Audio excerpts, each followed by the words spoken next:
జై శ్రీమన్నారాయణ. శ్రీమద్భగవద్గీత 1వ అధ్యాయము అర్జున విషాదయోగము 45వ శ్లోకము.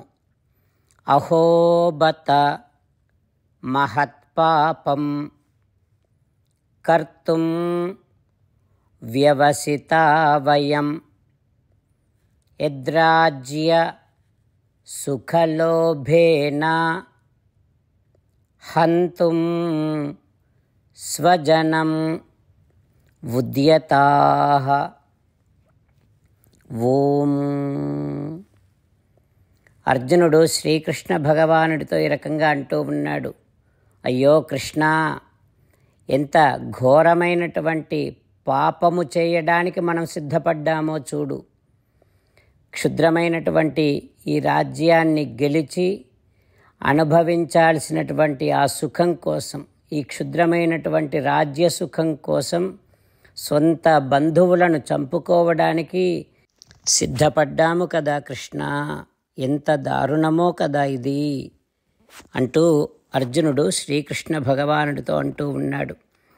ఈ శ్లోకము ద్వారా మనము గమనించి పాటించవలసినటువంటి విషయం, నీ సుఖం కోసం బంధువులను బాధించకు, కానీ ధర్మరక్షణ కోసమని ఎంతమందినైనా వదులుకోవడానికి వెనకాడకు.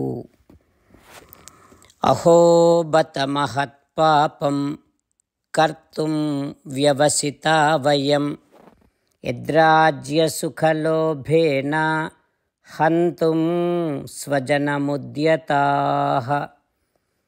ఓం. అంతేకాకుండా మనం ప్రతిరోజు శ్రీమన్నారాయణుడికి ఒక 8 పనులు చేస్తాం అని మాట ఇద్దాం. ఎందుకంటే శ్రీకృష్ణ భగవానుడు 18వ అధ్యాయములో 65 నుండి 70వ శ్లోకాల ద్వారా శ్రీమద్భగవద్గీత అంతటికీ సారభూతముగా మనకు 8 పనులు చేయమని చెప్పాడు. అలా చేస్తే చాలు, నేను మిమ్మల్ని అన్ని విధాలుగా రక్షిస్తా అని ప్రమాణపూర్వకముగా ప్రతిజ్ఞ కూడా చేశాడు. అందుకని శ్రీమద్భగవద్గీతను అంతటినీ విన్న తర్వాత అర్జునుడు కూడా చివరకు కరిష్యే వచనం తవ, కృష్ణ నువ్వు చెప్పినట్టే చేస్తా అని అన్నాడు. కనుకనే భగవానుడు అర్జునుడికి అన్ని విధాల విజయాన్ని అందించాడు. మనం కూడా ప్రతిరోజు శ్రీమన్నారాయణుడికి ఆ రకంగానే మాట ఇద్దాం. 8 పనులు చేస్తాం అని మనము మాట ఇస్తే అది అష్టాక్షరీ మహామంత్ర జపము చేసినటువంటి ఫలితాన్ని మనకు ప్రతిరోజు ఇస్తుంది. ఇట్లా మాట ఇవ్వటం కంటే గొప్ప పూజ, యజ్ఞము, తపస్సు మరొక్కటి లేనే లేదు. అందుకని నేను అంటూ ఉంటాను, మీరు మనస్సులో భావిస్తూ ఉండండి. ఈ రకంగా మనము మాట ఇస్తూ ఉంటే శ్రీకృష్ణ భగవానుడి ముఖారవిందములో కలిగేటటువంటి ఆనందాన్ని మనం ప్రతిరోజు దర్శిద్దాం, ఆస్వాదిద్దాం. జై శ్రీమన్నారాయణ. హో శ్రీమన్నారాయణ, నువ్వు చెయ్యమన్నట్టే నేను నిన్నే సంతతము ధ్యానము చేస్తూ ఉంటా. హో శ్రీమన్నారాయణ, నువ్వు చెప్పినట్టే నేను నీ భక్తుడిగానే ఉంటా. హో శ్రీమన్నారాయణ, నువ్వు చెయ్యమన్నట్టే నేను నా విధులను, కర్తవ్యాలను నీ సేవగా, నీ తృప్తి కోసమనే సక్రమంగా నిర్వర్తిస్తూ ఉంటా. హో శ్రీమన్నారాయణ, నువ్వు చెప్పినట్టే నేను నీవాడిని అనే మహావిశ్వాసముతో నీకే నమస్కరిస్తూ ఉంటా.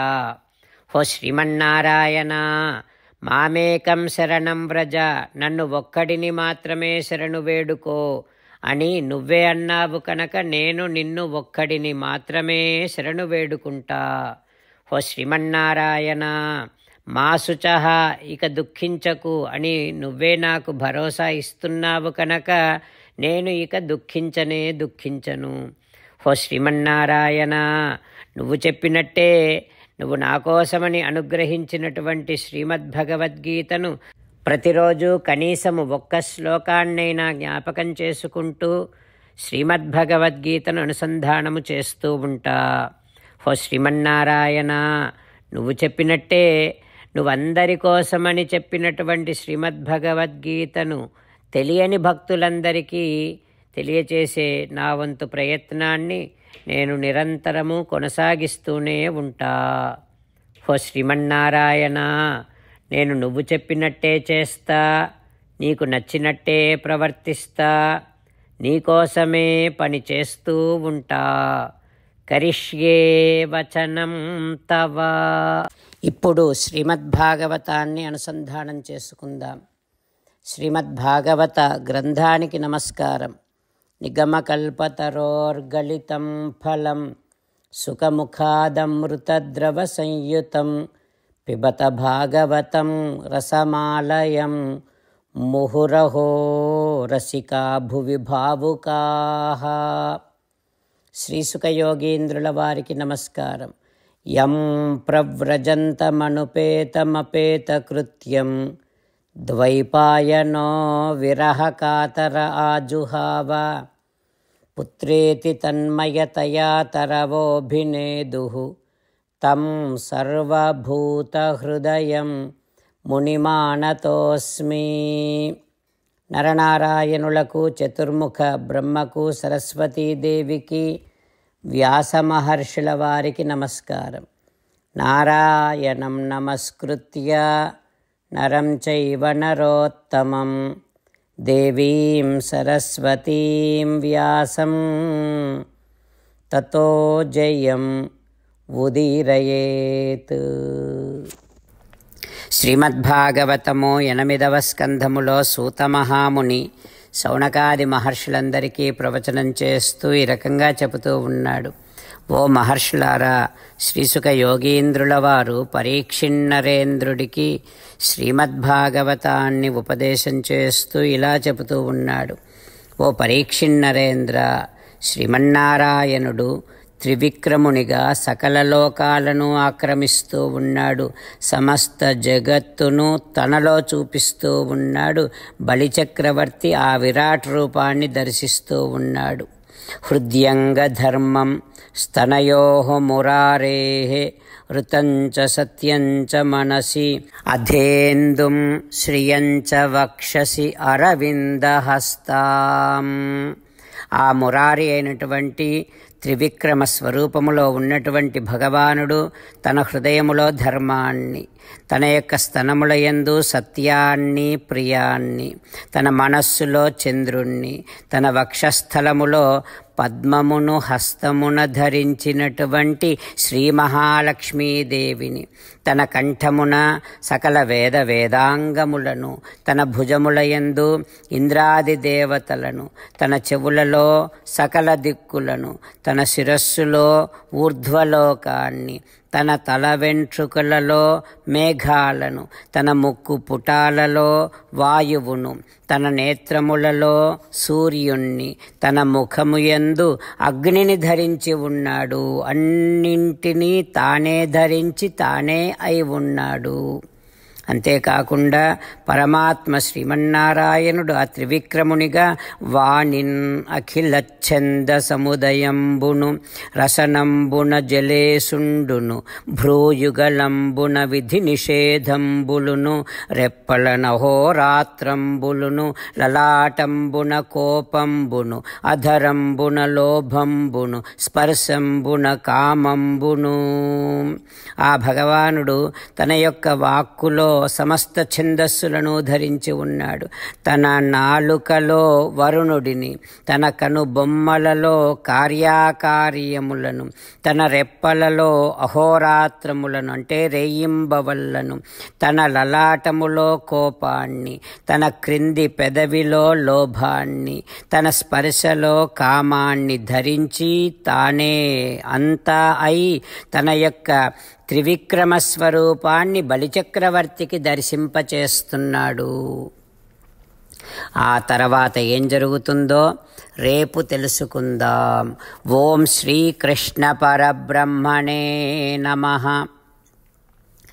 ఓం అస్మద్గురుభ్యో నమః. ముకుందమాల. కృష్ణో రక్షతు నో జగత్రయ గురుః కృష్ణం నమస్యామ్యహం. कृष्णेनामरशत्रवो विनिहताः कृष्णाय तस्मै नमः। कृष्णादेव समुत्थितं जगदिदं कृष्णस्य दासोऽस्म्यहम्। कृष्णे तिष्ठति विश्वमेतदखिलं हे कृष्ण संरक्ष माम्। శ్రీమద్భగవద్గీత 1వ అధ్యాయము 45వ శ్లోకము. అహో బత మహత్పాపం కర్తుం వ్యవసితా వయం యద్రాజ్య సుఖలోభేన హంతుం స్వజనముద్యతాః. అహో బత మహత్పాపం కర్తుం వ్యవసితా వయం యద్రాజ్య సుఖలోభేన హంతుం స్వజనముద్యతాః. శ్రీమన్నారాయణ కరిష్యే వచనం తవ. సర్వం శ్రీకృష్ణార్పణమస్తు. జై శ్రీమన్నారాయణ.